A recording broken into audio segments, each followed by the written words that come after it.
सभी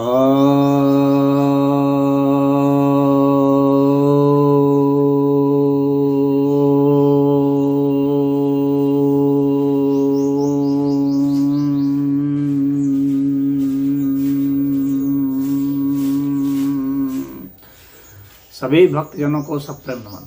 भक्तों, आज आपकी जिज्ञासा का समाधान लेकर आया हूँ। एक जिज्ञासा यह है कि इतने बड़े महाभारत में युद्ध में श्री कृष्ण ने हथियार नहीं चलाए। पापियों के भी विरुद्ध सारे पापी वहाँ लड़ रहे थे। इसमें संदेश क्या है?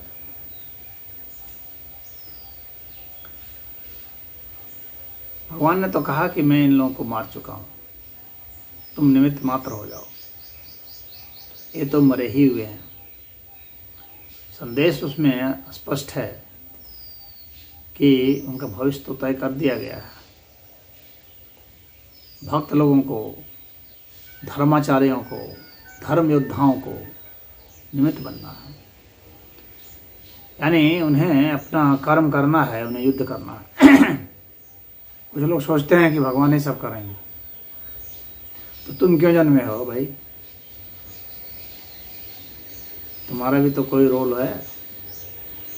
तो इसमें संदेश भगवान यही देना चाह रहे हैं कि मैं तेरे पीछे खड़ा हूँ, बैकिंग में हूँ, तुम अपना कर्म करो। यानी धर्म युद्ध तुम्हें करना है, धर्म योद्धा तुम्हें बनना है, मानवों को धर्म योद्धा बनना है। अगर आप सोचते हैं कि भगवान आएंगे आपको बचाएंगे, तो ऐसा नहीं।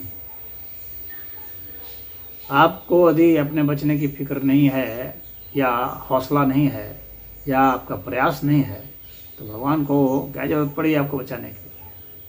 भगवान के लिए तो अगर कोई भी आदमी नहीं रहेगा तो क्या फ़र्क पड़ता है? कुछ नहीं। ये पृथ्वी नहीं रहेगी तो उनको क्या फ़र्क पड़ता है? कुछ नहीं। तो यहाँ संदेश स्पष्ट है कि कर्म आपको करना है, पराक्रम आपको करना है। आपको इस भरोसे नहीं बैठना है कि कोई भगवान आएगा और आपको बचाएगा, कोई अलग से शक्ति आएगी और आपको बचाएगी। जो लोग इस चक्कर में फंसे, जो सभ्यता, जो समाज, जो कौम, जब तो उनका पतन ही हुआ। वे मारे गए, उनकी बहुत दुर्दशा हुई, उनके बच्चे मारे गए, उनकी संपत्तियां लूट ली गई, उन्हें जला दिया गया, घनघोर कत्लेआम हुआ, उनके पूजा स्थलों को नष्ट किया गया। वे भगवान भरोसे बैठे रहे कि अब भगवान आएंगे तब आएंगे, पूजा कर रहे हैं। अरे वहाँ पर पूजा युद्ध है। भगवान का यहाँ पर यही संदेश है कि जब तुम्हारे पास वो विपत्ति आती है तो उस समय अलग अलग समय की अलग अलग पूजा है। पहले तो तुमको यही समझना पड़ेगा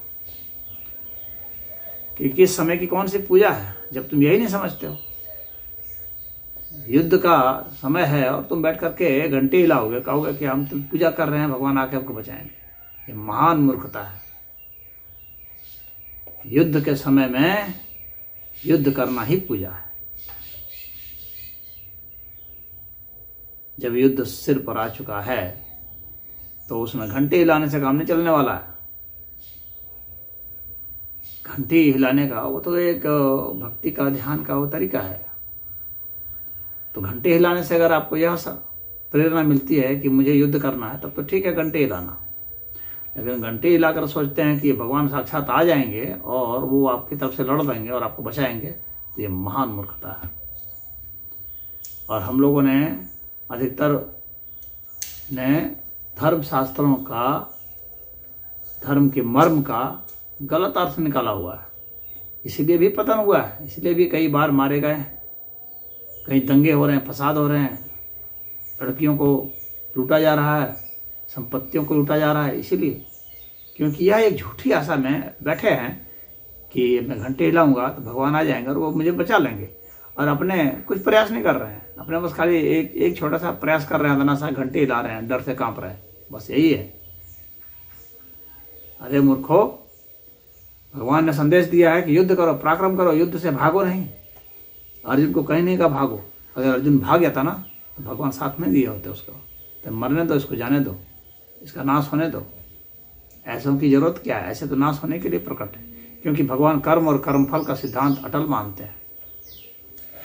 जब कर्म और कर्मफल का सिद्धांत अटल है तो भागने का जो कर्म हो रहा है तो उसका जो परिणाम है वो भी अटल है।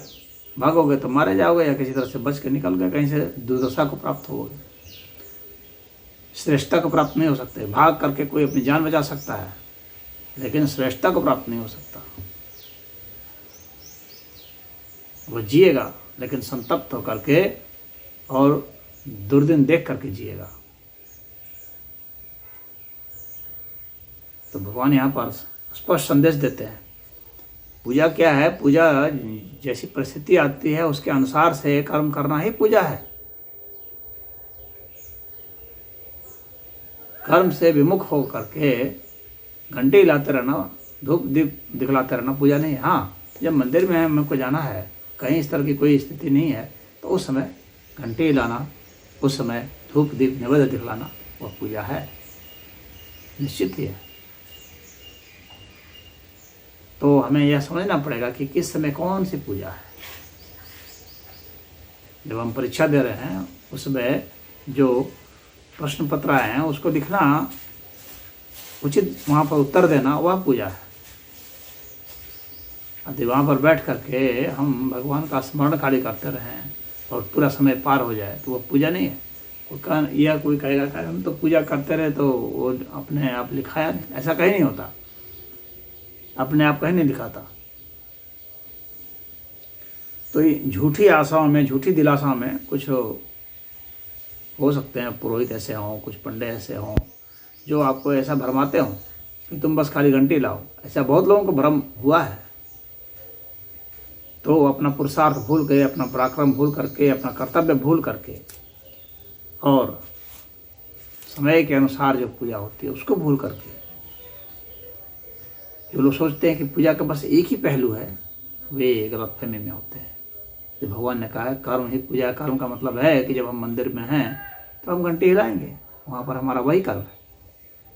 वहाँ हम घंटी हिलाएंगे, शंख बजाएंगे, आरती गाएंगे, वहाँ वह पूजा है।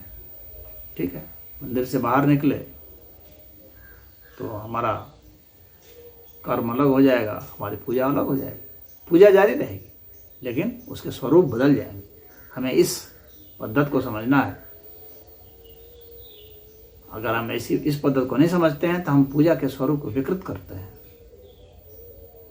पूजा का अर्थ होता है पूर्ण हो जाना, और पूर्ण किस अर्थ में होंगे? भक्ति भाव से होंगे। और अलग अलग कर्मों की अलग अलग पूर्णता होती है और अलग अलग परिस्थितियों के अलग अलग कर्म होते हैं। जब किचन में खाना बना रहे हैं तो उस वक्त वही पूजा है ना। बेहतर से बेहतर तरीके से उसको हम कैसे बना सकें, वह पूजा है। कि वहाँ पर घंटे ही लाएंगे, मंदिर की चीज़ को वहाँ पर लाएंगे। मंदिर में चले गए तो मंदिर में जाकर वहाँ खाना बनाने लगे तो सब गड़बड़ हो जाएगा। पुस्तकालय में गए, वहाँ पढ़ने के अलावा कुछ और करना शुरू कर दी, डांस करने लगे। वैसा नहीं है। जहाँ पर नृत्य का माहौल है, नृत्य का स्थान है, वहाँ पर नृत्य ही पूजा है। जहाँ गीत संगीत का माध्यम है तो वहाँ पर गीत संगीत पूजा है। जहाँ पर प्राणायाम करना है वहाँ प्राणायाम करना है, वहाँ वह पूजा है। जो इस रहस्य को जानता है, इस समय समय के अनुसार से ही पूजा होती है। समय बदलता है, परिस्थितियाँ बदलती है तो पूजा की पद्धतियाँ भी बदलती है। इसीलिए तो इतनी तरह प्रकार की पद्धतियाँ हैं। नहीं तो इतनी प्रकार की पूजा पद्धतियों का मतलब क्या है? तो युद्ध के समय में युद्ध करना ही पूजा है, वह मुक्ति है। वहाँ पर वह भगवान का वहाँ पर संदेश है। और भगवान का यही संदेश है, तुम्हारे कर्म जैसे भी हों मैं तुम्हारे साथ पीछे हूँ। अगर तुम्हारे भागने के कर्म है तो उसमें भी मैं पीछे हूँ तेरे, और उसके अनुसार से तुझे परिणाम दिया जाएगा।